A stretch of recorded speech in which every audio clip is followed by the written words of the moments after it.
చేరవో మీరు వెళ్ళిన పని సక్సెస్ఫుల్ అవుతుంది. చూసారుగా ఫ్రెండ్స్, మరి ఈ వీడియో గనుక మీకు నచ్చినట్లయితే లైక్ చేయండి, షేర్ చేయండి, కామెంట్ చేయండి. ఇలాంటి ఇంట్రెస్టింగ్ వీడియోస్ మీరు మరెన్నో చూడాలనుకుంటున్నారా? అయితే వెంటనే ఛానల్ ని సబ్స్క్రైబ్ చేసుకొని పక్కనే ఉన్న గంట సింబల్ పై ఆల్ అని క్లిక్ చేయండి. అప్పుడే మేము పెట్టే ప్రతి వీడియో మీరు మిస్ కాకుండా చూసేయవచ్చు. Hi friends, welcome to my channel. పూజా గదిలో ఈ ఒక్కటి ఉంచండి చాలు, కష్టాలన్నీ కూడా మీకు తొలగిపోతాయి.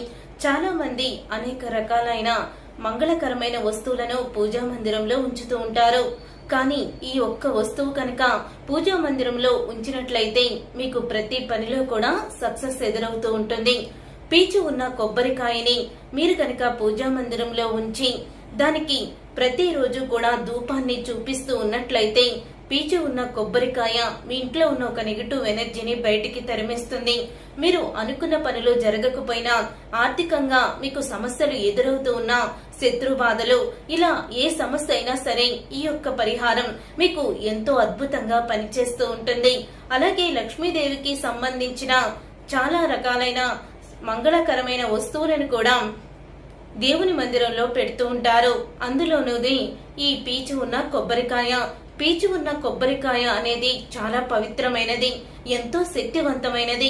చాలా మంది కూడా ఎర్రటి గుడ్డలో పీచు ఉన్న కొబ్బరికాయని కట్టి గుమ్మానికి వేలాడదీస్తారు. ఎందుకంటే లోపలికి దుష్ట శక్తులు, చెడు ప్రయోగాలు, చెడు దృష్టి అనేది రాకుండా ఉంటుందని చాలా మంది కూడా పీచు ఉన్న కొబ్బరికాయని గుమ్మానికి కూడా కడుతూ ఉంటారు దిష్టి పోవడం కోసం.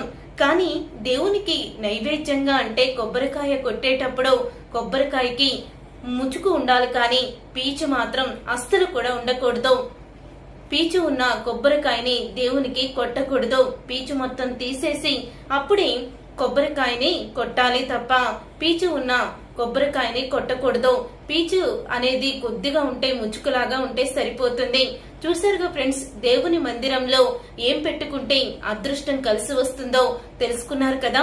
ఈ వీడియో గనుక మీకు నచ్చినట్లయితే లైక్ చేయండి, షేర్ చేయండి, కామెంట్ చేయండి.